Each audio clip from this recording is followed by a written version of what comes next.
mulai di hotroom, Ibu Titi. Ini perundang-undangan tumpang tindih, penafsiran tumpang tindih. Katanya Ibu yang mengawal undang-undang pilkada. Gimana? Apa komentar Ibu?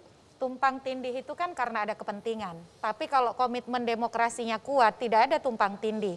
Sebelum saya tanya lagi, saya mengucapkan terima kasih kepada Pak Fajar dari MK, ya, yang katanya akan harus segera beranjak. Terima kasih Pak Fajar. Oke. Nah, tapi secara juridis formal tumpang tindih nggak? Itu dulu. Secara juridis formal yang tertulis. Kalau saya membaca jelas bahwa kalau Undang-Undang TNI 34/2004, Undang-Undang Polri, Undang-Undang Nomor 2 Tahun 2002 menyatakan di luar posisi-posisi yang disebutkan oleh undang-undang, maka TNI Polri aktif harus mengundurkan diri. Jadi betul ada jabatan aparatur sipil negara tertentu yang bisa diisi oleh TNI aktif dan tidak ada kepala tanpa negara mengundurkan diri. Tidak ada kepala daerah di situ. Tidak ada penjabat. Penjabat itu dalam masa transisi maka posisinya sama dengan kepala daerah. Bahkan Mahkamah Konstitusi mengatakan peran itu. Membaca putusan MK nomor 15 2022 tidak bisa parsial.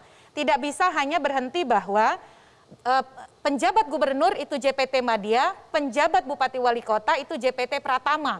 Tetapi harus kembali kepada penjelasan mahkamah berikutnya.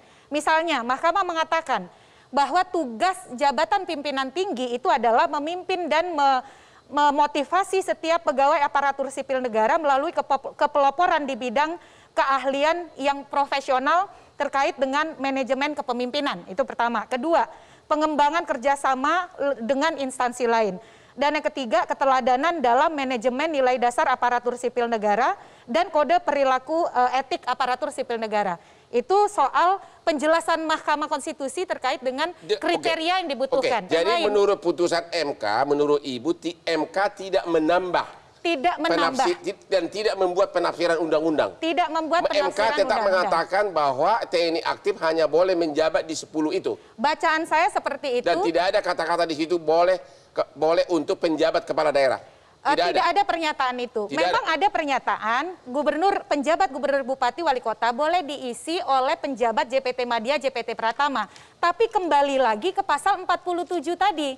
Bahwa jabatan-jabatan di luar yang 10 harus mengundurkan diri dari kedinasan aktif. Tapi kata Pak Juniper tadi, Pak Juniper setuju bahwa TNI aktif memang tidak boleh. Tapi kalau orang itu TNI aktif tapi kebetulan menjabat di 10 ini, katanya boleh diangkat jadi penjabat kepala daerah. Setuju? Saya tidak setuju. Kenapa? Karena mahkamah jelas memulai dengan pasal 47 tadi. Yaitu? Yang bahwa TNI Polri aktif harus mengundurkan diri kalau ingin mengisi posisi-posisi jabatan sipil. Yang boleh itu hanya 10. Jadi maksud Ibu, ini Pak Juniper yang memperluas penafsirannya. Ya karena memang ada kepentingan untuk di situ. Siapa yang punya kepentingan? Ya kepentingannya untuk membolehkan TNI Polri aktif. Punya kepentingan apa? Nah, begini, kepentingan saya kepentingan untuk bangsa dan negara. Ya, dan bagaimana supaya pilkada ini betul-betul bisa berlangsung secara baik, ya sesuai dengan amanah dari undang-undang. Ya, satu hal yang harus kita cermati bahwa MK di dalam pertimbangan dan putusannya itu selalu merujuk pada undang-undang ASN. Mereka selalu merujuk ke sana, undang-undang ASN. Tidak keluar dari sana mereka. Nah, maka saya bilang tadi, di undang-undang ASN itu dikenal ada dua, ya, jabatan ASN dan jabatan ASN tertentu. Ini kita mesti pahami. Artinya apa itu? Maksudnya apa itu? Jabatan tertentu yang tadi itu. Ya yang itu 10. Kita setuju kalau itu boleh. Nah, yang 10 ini masuk pada jabatan pimpinan tinggi, Madya dan Pratama, Pak. Nah, untuk syarat menjadi penjabat itu harus masuk kepada jabatan dua ini, tinggi dan Pratama, Pak. Jadi kita harus pahami, Pak. Kelihatan pemerintah itu sekarang si TNI-nya masuk ke setidaknya 10 ini. Karena ia masuk ke dalam ranah sipil, lalu diberi jabatan dengan jabatan sipil. Yang kemungkinan ada dua, JPT Pratama dan JPT Madya. Karena berkebetulan mereka duduk di posisi sipil itulah, mereka kemudian bisa menjadi kepala daerah. Itu cara berpikir pemerintah. Dengan melupakan pasal ini. Bapak setuju? Ya itu. Bapak setuju? Tidak setuju, karena semangatnya mengunci, bukan memperluas. Jadi pemerintah ini memperluas jabatan TNI itu artinya karena Bapak mengatakan dia dikasih pun jabatan 10 itu karena terkait dengan militer. Ya. Karena tugasnya sebagai dalam terkait. Karena ya, dari situ memang logis. Yang 10 dikasih ini, jabatan 10 itu karena semua jabatan 10 itu terkait militer. Kalau kepala daerah kan enggak. Iya. Kalau kepala daerah di mana ada hubungannya dengan pertahanan negara? Kecuali mau dikait-kaitkan. Bang Hotman saja nanti juga di hotroom kalau dikaitkan dengan pertahanan negara bisa-bisa juga. Kan kira-kira gitu. Pak Junimat, itu kenapa satu, sih harus Bang yang Hotman. aktif? Bang Hotman, ini ada sebetulnya yang lupa dibacakan oleh apa nih? Di Undang-Undang Nomor 5 2014 tentang ASN itu juga dinyatakan jabatan ASN untuk TNI Polri hanya berlaku untuk instansi pusat. Ya. Artinya apa? Artinya ini pun hanya ada boleh di pusat. Kalau kepala daerah di tingkat kabupaten kota, ya dengan sendirinya makin bertentangan dengan undang-undang TNI, bertentangan dengan undang-undang ASN. Benar. Karena ditempatkan mereka di jabatan-jabatan Pak Junimat, di daerah gitu. Emang kenapa harus yang masih aktif? Apakah itu balas budi atau apa? Kan banyak purnawirawan yang jauh lebih bijaksana. Jadi begini Pak Hotman, kalau ditanya kenapa, tentu pasti ada jawabannya. Kenapa dan mengapa kan begitu. Ya kenapa harus TNI aktif atau Polri aktif? Bukan harus, karena memang undang-undang mempersilahkan dan bisa untuk itu. Tetapi ada satu hal yang kita harus ingat bahwa ketika seseorang tentara yang masuk dalam 10 tadi itu menjadi penjabat, saya kasih contoh saja, contoh seperti di Kabupaten Seram bagian barat yang sekarang penjabat tuh. Ya kan? Nah, kenapa sampai Kabin ini kan Kabinda menjadi penjabat di sana. Karena memang di daerah ini bersebelahan merupakan daerah yang rawan terjadi konflik. Nah, ini menjadi pertimbangan juga. Konflik. Nah, kenapa konflik? Selama ini tidak bisa diselesaikan.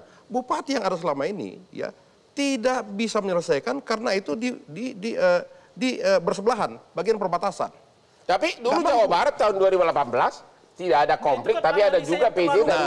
Itu analisa yang terlalu umum. Untuk Jawa Barat, Pak Iwan Bule kalau saya nggak lupa, pernah di sana nggak ada perdebatan kok, kita bisa saja. Perdebatan biasa saja, nggak ada masalah. Justru artinya dan Jawa Barat tidak ada konflik. Kenapa ditunjuk tetap dari sewaktu beliau menjadi penjabat di sana, nggak ada masalah, adem-adem saja, pemerintahan berjalan secara baik. Kita semua protes Bang Junimat, tapi pemerintah jalan terus. Itu persoalan. Nah sekarang kita juga protes, tapi pemerintah jalan terus. Jangan nanti 2023 dikatakan nggak adem-adem aja. Sekarang begini Bang Rai, boleh Bang Rai dan kaum protes, protesnya itu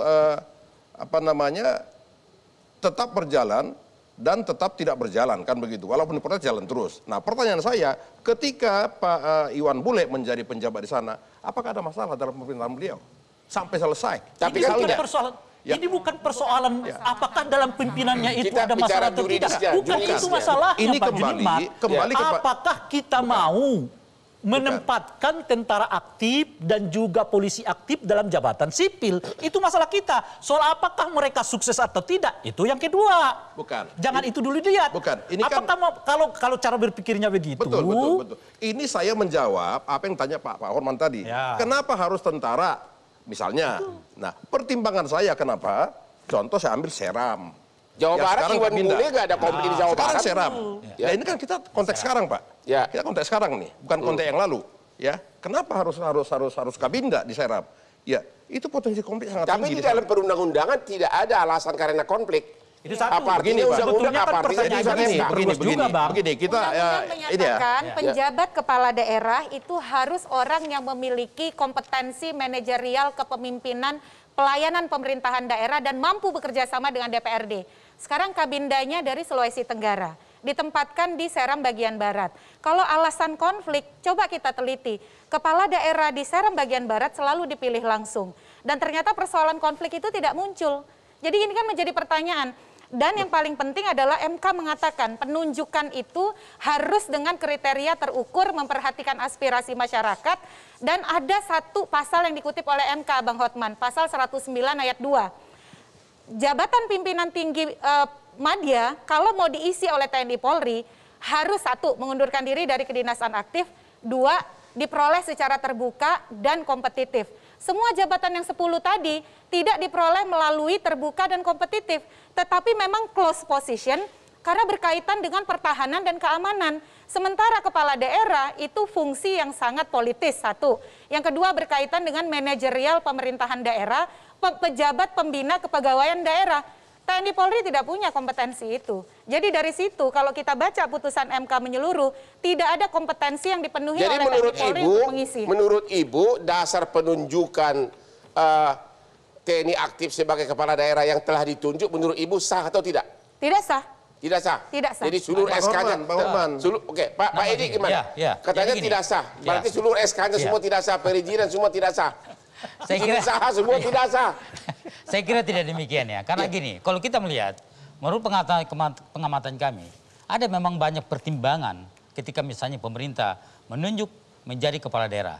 Terpaksa salah satunya tadi memang ada persyaratan pejabat tinggi pratama. Dan kalau kita lihat, yang bersangkutan adalah menjabat pejabat tinggi pratama di BIN ya. Makanya dia kemudian kenapa juga dia yang harus menjadi pejabat di Bupati Seram Barat?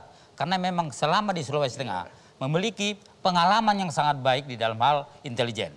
Dia adalah seorang intelijen di TNI kemudian. Kalau pelayanan publiknya bagaimana Pak pengalamannya? Oh ya, kenapa demikian? Makanya ada pertimbangan-pertimbangan di sini. Kita lihat di dalam penyelesaian banyak masalah sengketa tanah itu yang paling berperan adalah bupati.